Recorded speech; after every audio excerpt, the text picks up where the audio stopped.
بہلول کا نام تو آپ نے ضرور سنا ہوگا، جنہیں بہلول دانا بھی کہا جاتا ہے۔ آپ پانچویں عباسی خلیفہ ہارون الرشید کے دور مارچ سن 66 سے مارچ 809 میں ایک فلاسفر، ولی کامل اور تارک الدنیا درویش کے طور پر پہچانے جاتے تھے۔ ان کا کوئی گھر یا ٹھکانہ نہیں تھا، شہر میں ننگے پاؤں پھرتے اور جس جگہ تھک جاتے وہیں ڈیرا ڈال لیتے۔ بعض لوگوں نے انہیں مجذوب بھی لکھا ہے، کیونکہ وہ عشق الہی میں گم اور ارد گرد کے ماحول سے بے خبر ہوتے تھے۔ بہت کم لوگوں کی طرف التفات کرتے، لیکن جب کبھی عوام الناس کی طرف منہ کرتے تو حکمت و دانائی کی بہت ہی عجیب و غریب باتیں کرتے۔ کوفہ میں پیدا ہونے والے بہلول کا اصل نام وہب بن عمرو اور تعلق عرب قبیلے بنو امان سے تھا۔ ان کے والد چھٹے امام حضرت امام جعفر الصادق کے شاگرد تھے، لیکن کچھ وقت ساتویں امام حضرت موسیٰ کاظم کی صحبت میں بھی گزارا۔ بہلول کا شمار بھی حضرت امام موسیٰ کاظم کے پیروکاروں میں ہوتا تھا۔ جب خلیفہ ہارون الرشید نے حضرت امام موسیٰ کاظم کو قید کرنے کے بعد ان کے تابعین کے خلاف کارروائیاں شروع کیں تو وہب اور کچھ دوسرے لوگوں نے امام سے قید خانے میں ملاقات کر کے آئندہ لائحہ عمل کے لیے ہدایات مانگیں۔ امام عالی مقام نے جواب میں صرف ایک لفظ جیم لکھ کر اپنے عقیدت مندوں کے حوالے کر دیا۔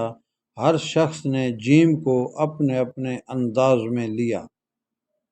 کچھ نے اسے جلا وطن سمجھا اور بعض نے اس کے معنی جبل یعنی پہاڑوں میں روپوشی لیا، لیکن وہب نے اسے جنون یعنی مجنونیت میں تبدیل کر دیا۔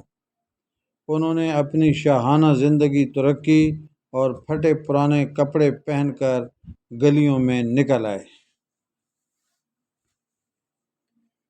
خلیفہ ہارون الرشید سے ان کی ملاقات 188 ہجری میں خلیفہ کے سفر حج کے دوران کوفہ میں ہوئی، جس کا ذکر امام ابن کثیر رحمۃ اللہ علیہ نے بھی کیا ہے۔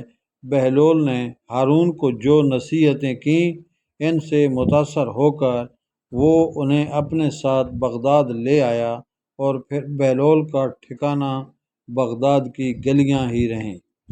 بہلول کا مزار بھی بغداد میں ہی ہے، جس کے ایک گوشے کے بارے میں مشہور ہے کہ وہاں سکھ مذہب کے بانی گرو نانک نے چلہ کاٹا تھا۔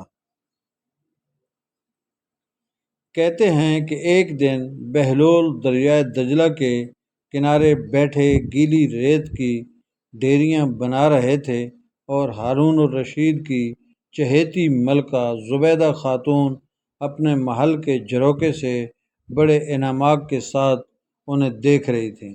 وہ مٹی کی ڈھیری بناتے اور پھر خود ہی اسے مسمار کر دیتے۔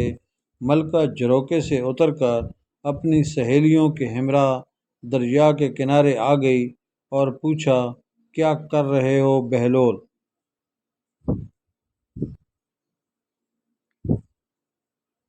بہلول نے ادائے بے نیازی سے کہا، جنت کے محل بنا رہا ہوں۔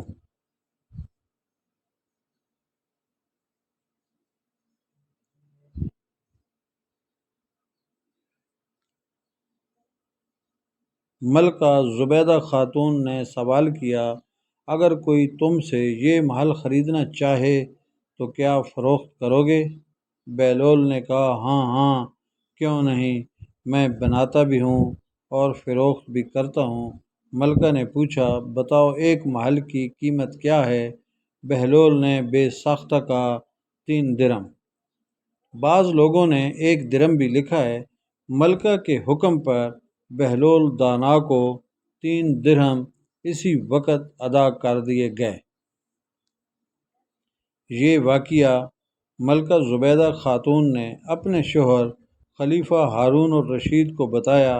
جسے خلیفہ نے مذاق میں ٹال دیا، لیکن رات کو ہارون نے خواب میں جنت کے مناظر دیکھے جن میں آبشاروں اور مرغزاروں کے علاوہ خوبصورت محلات بھی شامل تھے۔ سرخ یاقوت کے ایک محل پر اس نے زبیدہ کا نام بھی لکھا دیکھا۔ ہارون نے سوچا کہ دیکھوں تو صحیح، کیونکہ یہ میری بیوی کا گھر ہے۔ وہ محل میں داخل ہونے کے لیے جیسے ہی دروازے پر پہنچا، دربان نے اسے روک لیا۔ ہارون رشید کہنے لگا، اس پر تو میری بیوی کا نام لکھا ہے، اس لیے مجھے اندر جانا ہے۔ دربان نے کہا، نہیں، یہاں کا دستور الگ ہے، جس کا نام ہوتا ہے صرف اسی کو اندر جانے کی اجازت ہے، لہذا آپ کو داخل ہونے کی اجازت نہیں ہے۔ جب دربان نے ہارون کو پیچھے ہٹایا تو اس کی آنکھ کھل گئی، لیکن بیدار ہونے پر خیال آیا کہ اللہ تعالیٰ نے زبیدہ کے حق میں بہلول کی دعا قبول کر لی ہے۔ چنانچہ وہ ساری رات اسی افسوس میں کروٹیں بدلتا رہا۔ اگلی شام وہ بہلول کو تلاش کرتا دریا کے کنارے پہنچ گیا۔ بہلول ایک جگہ بیٹھے اسی طرح مکان بنا رہے تھے۔ ہارون نے پوچھا، کیا کر رہے ہو؟ بہلول نے کہا، جنت کے محل بنا رہا ہوں۔ ہارون نے پوچھا، بیچو گے؟ تو بہلول نے کہا، ہاں ہاں، کیوں نہیں، میں بناتا بھی ہوں اور فروخت بھی کرتا ہوں۔ ہارون نے سوال کیا کہ بتاؤ ایک محل کی قیمت کیا ہے؟ تو بہلول دانا نے جواب دیا، تیری پوری سلطنت۔ ہارون الرشید نے کہا، اتنی قیمت تو میں نہیں دے سکتا، کل تو آپ 3 درم کے بدلے دے رہے تھے اور آج پوری سلطنت مانگ رہے ہیں۔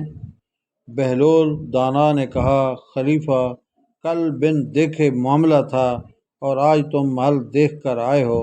خلیفہ یہ سن کر مایوسی سے گھٹنوں کے بل بہلول دانا کے سامنے بیٹھ گیا اور کہنے لگا، حضرت، آپ مجھ سے میری سلطنت لے لیں، لیکن مجھے ایک محل دے دیں۔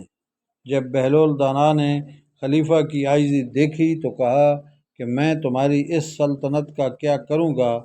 اس دنیا کی محبت تو بہت سے گناہوں کی جڑ ہے۔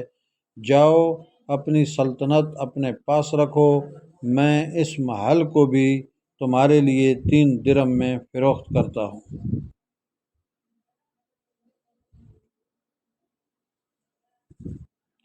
معروف بزرگ سیدنا سری سکتی رحمۃ اللہ علیہ فرماتے ہیں، ایک بار مجھے قبرستان جانا ہوا۔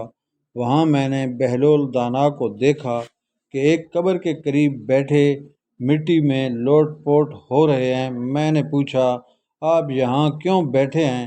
جواب ملا، میں ایسی قوم کے پاس ہوں جو مجھے اذیت نہیں دیتی، اور اگر میں غائب ہو جاؤں تو میری غیبت بھی نہیں کرتی۔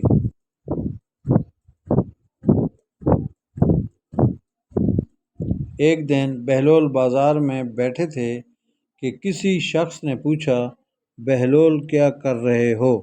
تو بہلول دانا نے کہا کہ بندوں کی اللہ سے صلح کرا رہا ہوں۔ اس شخص نے کہا کہ پھر کیا بنا؟ بہلول نے کہا کہ اللہ تو مان رہا ہے لیکن بندے نہیں مان رہے۔ کچھ عرصہ بعد اس شخص کا ایک قبرستان کے پاس سے گزر ہوا تو دیکھا بہلول قبرستان میں بیٹھے ہیں۔ قریب جا کر پوچھا، بہلول کیا کر رہے ہو؟ بہلول نے کہا، بندوں کی اللہ سے صلح کرا رہا ہوں۔ اس شخص نے کہا، پھر کیا بنا؟ بہلول نے کہا کہ بندے تو مان رہے ہیں مگر آج اللہ نہیں مان رہا۔ دوستو، میری یہ ویڈیو اگر پسند آئے تو پلیز اس کو لائک کریں اور میرے چینل کو سبسکرائب کریں۔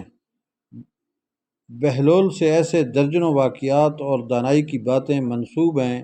کچھ لوگ اسے کتابی باتیں کہتے ہیں اور بعض اسے روحانیت کی معراج مانتے ہیں، لیکن یہ طے ہے کہ جو بہلول دانا کہہ گئے وہ پتھر پر لکیر ہے۔ ویڈیو دیکھنے کا بہت بہت شکریہ۔